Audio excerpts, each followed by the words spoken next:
the East Coast, West Coast thing got big because it sold records, you know what I mean? Because it sold magazines, because it helped ratings for TV and radio. I mean, it was a lot of it was about money as far as I'm concerned. The media. The media. Media. The media. Media. The media. The media. The media. The media. Fuck the media. Fuck the media. Fuck them motherfuckers. Fuck the TV. Fuck the media. All right. The media sees the so-called East Coast, West Coast war, keeping a curious audience current with blow-by-blow coverage. Many non-related events and grievances were attributed to the beef, and sensational coverage by magazines, radio stations, and television made artists, labels, and fans take sides. Suspiciously immediately following Shakur's shooting in New York on November 6th. Fueled the growing East Coast versus West Coast battle. The reported threats on Combs' life. Suge Knight strikes a towering post. Couldn't help but notice the huge biceps itching to bust through his shirt. Heard there was a contract out on my life, said Combs. West Coast, West Coast. On the East Coast, you know. The East Coast, West Coast war. West Coast, West Coast.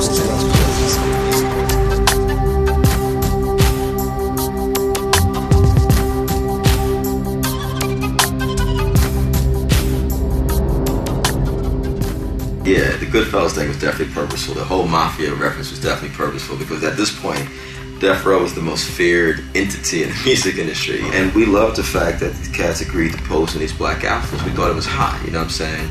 Death Row Records had a publicist named George Price at the time. And in the middle of us laying out the cover, George Price calls and he says, whatever you do, make sure the letters on the cover are in red. You know what I'm saying? I've had plenty problems with people that live on my block. They ain't start no whole Brooklyn thing like this, East, like Bed-Stuy against Brownsville. They ain't start no whole big thing like that. Controversy sells. The rappers didn't take it to another level. The companies took it to another level. My whole career was I had never been in an interview where they didn't ask me about East Coast, West Coast. East Coast, West Coast beef. Ain't no real East Coast, West Coast beef. Oh, you don't like Hammer, or you don't like Will Smith. You know, let's just get you to say you don't like somebody. You could be, artists from wherever, from Wyoming, and they're gonna ask you, well, how do you feel about what's going on with such and such and such and such? What about Eazy-E? So are you happy at Death Row Records now? But I ain't get on the camera to talk about that. The interview nigga asked me a question about the magazine. He was like, yo, I heard boom, boom, you wasn't feeling with Jay-Z. I was like, yeah, you know what I'm saying? I think you're a bitch-ass nigga for saying that, you know what I'm saying? No, I'm not gonna say it. Come on. Now, when you make a statement, it's in the paper, you've taken a stance. Bottom line, fuck that fat bitch. When you're new in the game, you got an open mouth and you're not aware of the game they're playing with you, and you may open your mouth and say something about somebody that you didn't have to. Fuck the source, alright? Source can suck a dick. Fuck them motherfuckers. Can we say fuck Tim Dog on TV? Say it. Fuck Tim Dog. When you read your article, that's the piece that's blown up. That's in the big letters. You're like, oh. And the stories kept coming. Rumors that Tupac had sex with Biggie Small's wife. That Tupac Shakur had been raped in prison. That Puffy had something to do with the death of Jake Robles, Suge Knight's close friend. March 1996. A gun is drawn as Death Row and Bad Boy square off at the Soul Train Awards in Los Angeles.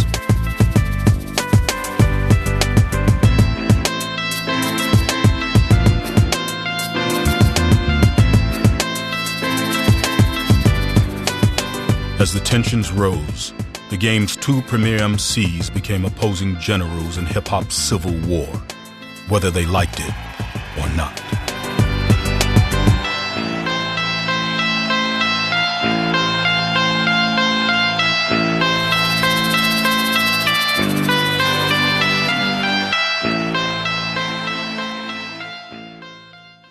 And so here we are, with this magazine. And we know in the magazine world, even if something says September, it generally comes out like the month before, around the middle of the month before. And so East Coast, West Coast, by September 13th, Tupac is dead. 6 months later, Biggie's dead. And so this cover is actually kind of eerie, you know what I'm saying? When you see a Vibe magazine, when you see Puff and Biggie on the cover and see East versus West, niggas in the hood don't read articles. They just see East versus West. Oh, it's on. It's on. When I see them niggas, it's on. I think Vibe gets a lot of heat for that one, because it was such you remember what that cover looked like. And I think a lot of the people who probably worked at Vibe at that time still to this day feel kind of like, You know, but Vibe wasn't the only people calling that beef that. Everybody was. And it was crazy. It was just a crazy time. And I might say now, you know, I regret the media's role and stuff like this, but we really didn't realize how deeply we were into this. If I'm only in my 30s now, I was in my 20s like most of us. You know what I'm saying? We were all kids documenting this thing. We're not even clear who we are, and we're dealing with this dominant youth culture of the day, and it's taking this very violent turn. It's this thing called East Coast, West Coast. We've never seen anything like this before. And we're just literally swept into it. It was insane, you know? There was no way to know where it was going. No way. You know, like with the Biggie and Tupac battle, you know, there was a lot of people that was not checking to see if Pac had outrun Biggie. They were checking to see who could win in a physical confrontation, whose camps could win if the two met up with one another. As the business of rap music became increasingly like the streets, the artists' crews, made up of close friends, family, and up-and-coming artists, became increasingly part of the problem. They were there to stop. I mean, I've dealt with a whole lot of people that involved themselves in the streets and brought the streets into the game. And it's like the problem with that is when you bring the streets into the game, they only know the rules of the streets. I got family, and I got a big family. You know, one of them dudes, you know what I'm saying, who just had a real big family? I have an extra huge family. But even the cops get that confused. Like, you know what I'm saying? The cops start thinking we're a gang and we're this, and they don't understand I just make music, and you know what I mean? These dudes just support me a whole lot. And some of these dudes just support me from the street, and they living this life. Most rap crews are made up of, I say 50% businessmen and 50% thugs. 50% of your crew is made up of homeboys that just came home from jail. Now my boys that just got out, I've been the guy on their TV that they've been pointing at. That's my man. That's my man. When they get home, their life is based around maybe I could roll with Ice. Maybe Ice could help me, you know? Now, what can he do? What can he actually do? But say, yo, Blows, Joe Blow was dissing you and I knocked him out in the club. What can he do?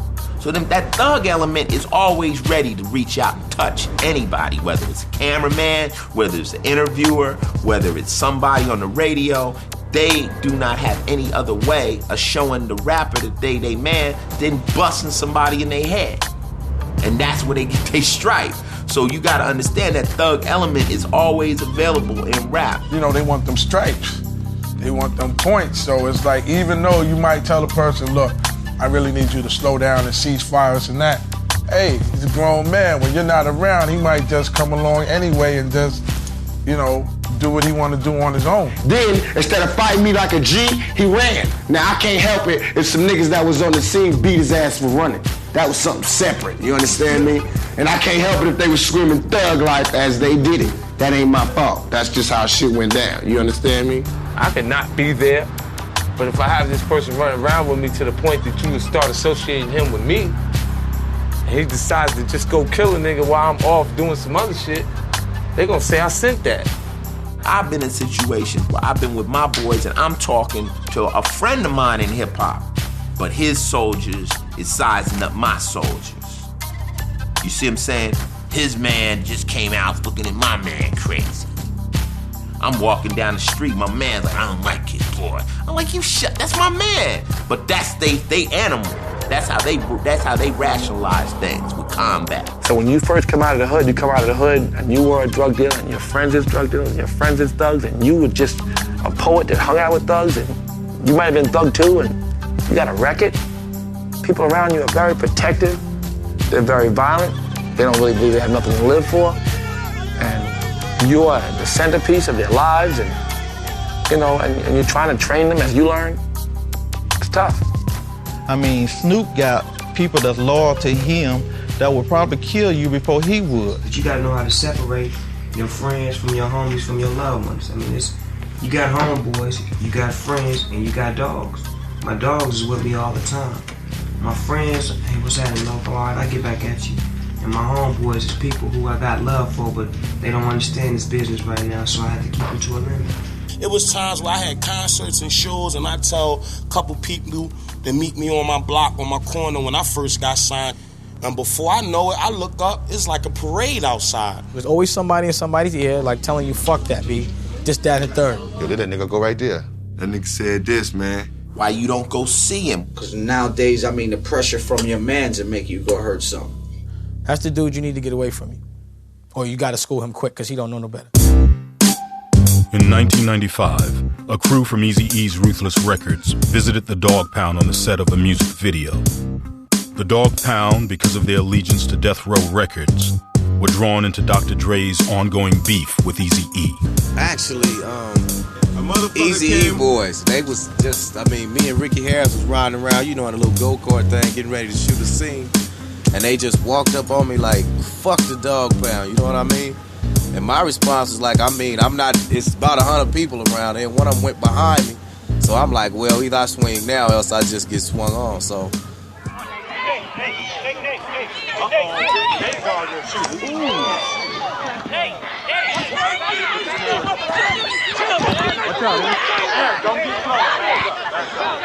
But Eazy-E, rest in peace. I don't know how much he had to do with influencing them to talk about us. But they was down with him and we was down with Dre, so they was trying to do their diss thing.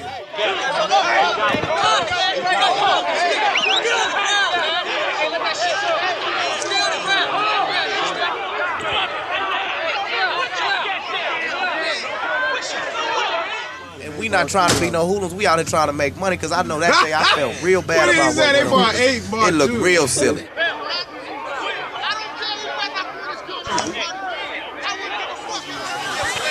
Man, I love this game. Fatal Hussein of the Outlaws was part of Tupac Shakur's crew. Due to a court date on the East Coast, Fatal wasn't in Las Vegas the night Tupac was shot. Not that I'm some kind of, gladiator or nothing like that. But if I was dead, I know, I'm in the streets basically. Only time I'm not in the streets is when I'm with Tupac. So I know right from wrong. I know, this shit is still a street.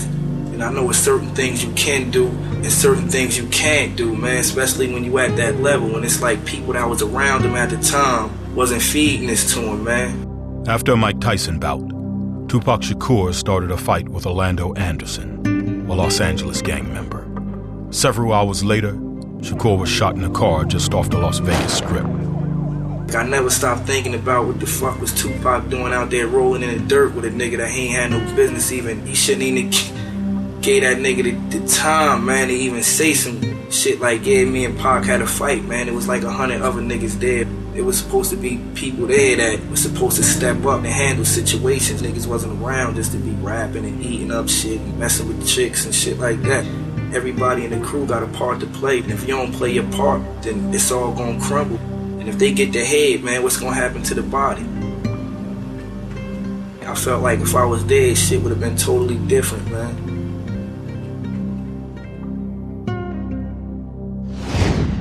After the deaths of Tupac Shakur and Biggie Smalls, artists and the media temporarily came to their senses. If you know that it's arousing the whole community, you know that you don't want that to happen. You don't want that energy coming your way, then it's definitely like up to you to take a stand and be like, yo, I really have no ill feelings towards you as a person. This was me expressing myself through my art. It's love. I want to see you prosper too. I mean, I think a lot of the artists feel that way. They might not say it all the time. Because cats, do get emotional. Sometimes it does become personal. But overall, I know the nature of these cats ain't about, like, I want to see this dude dead. In 1997, Minister Farrakhan called an intervention in Chicago in an attempt to resolve disputes peacefully. Minister Farrakhan told his guests about organized techniques white slave owners had used to keep slaves, including deliberately causing, developing, and maintaining hostility amongst them. Ice Cube flew in, Mac 10 flew in, Ice Cube came and just gave me a hug. When I met Common just kind of felt like he had to defend himself, because he a cool dude, actually. And Common good, man. He can rap. He do what he do. And I needed the elders to come bring us together and just be able to sit us at the table where it wouldn't be no ignorance and no homies just sitting around talking crazy. And we get aroused and just had a peace treaty. And we hugged, so it was like, I needed that. We got close, but then she broke to the West Coast, and I was cool, because around the same time, I went away. Because they have the respect of many artists, outside entities like the Nation of Islam and Zulu Nation as well as individuals like Russell Simmons, Jim Brown, and Mike Conception, have led the way in squashing beefs in hip-hop. In the Nation of Islam, I'm not even allowed to speak negative of another member to another individual in the nation unless the one of whom I'm speaking about is present. If I go to another member about something negative about another member, that member is to stop me. He said, hold up. If it ain't positive, I don't want to hear it. And if it's negative, that other person is not here. So what I do then, I go to someone who can officiate my beef. And I want to witness that I tried to settle it.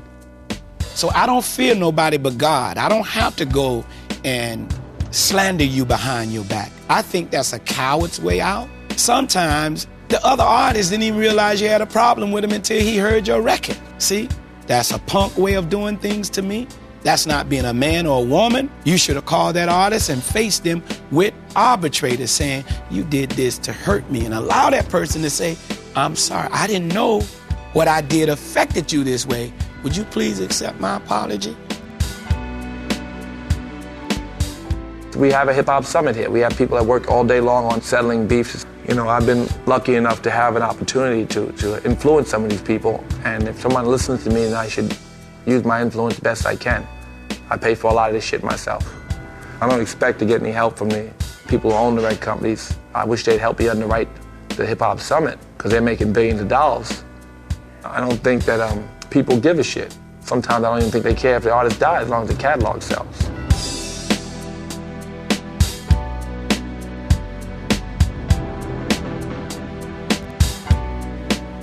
Every hustler that I know and every person that's had to live a violent life to survive would do anything not to have to live that life. They don't enjoy it. You know what I'm saying? And to get once you get out of that life, you never want to go back. It's so not gangster to get into any physicality. That's the least. That's the worst. That's when there's nothing else you can do. That should be the last resort, is violence. Especially if you're in a position where people are following behind you and you have to set an example, because it makes our culture look bad. It makes us look stupid.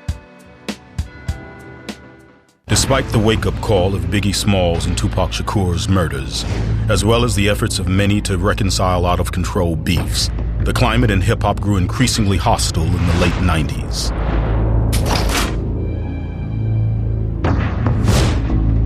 Beef and diss records sprung from all over the place, in greater numbers than ever before. With big money at stake, lyrics became increasingly violent and personal. Everyone got involved, including hip-hop's premier MCs. Take over, the break's over, nigga. No, you ain't talking about me, dog. You? What? Fuck Jay-Z. Nasty Nas, the Esco's trash. Had a spark when you started, but now you're just garbage. How could I be garbage? Switch up your flow, your shit is garbage. Just try and kick knowledge. Big dick sucking lips. Won't you let the late great veteran live? Since you infatuated with saying that gay shit, yeah, she was kissing my dick when you was kissing that bitch. KRS already made an album called Blueprint First. Fell from top 10 to not mention at all. To your bodyguards, Uchi Wally's verse better than yours. You show off, I count off when you sample my voice. Oh yeah, I sampled your voice, you was using it wrong. You made it a hot line, I made it a hot song. Got this Jay-Z and Cockefeller records wanted beef. Look, I got more shooters in Queensbridge than you. 88, you was getting chased to your building, calling my crib and I ain't even give you my numbers. I came in your Bentley backseat. A fan, a phony, a fake, a pussy. Skeeted in your Jeep, left condoms on your baby seat. That ether, that shit that make your soul burn slow. Put it together, I rock hoes, y'all rock fellas. And now y'all trying to take my spot, fellas? Because it stayed on wax, the beef between Jay-Z and Nas elevated the entire game. Put it on wax, you get out there and you do your damn thing. Jay-Z and Nas has both been around a long time. They both lived through Biggie and Tupac.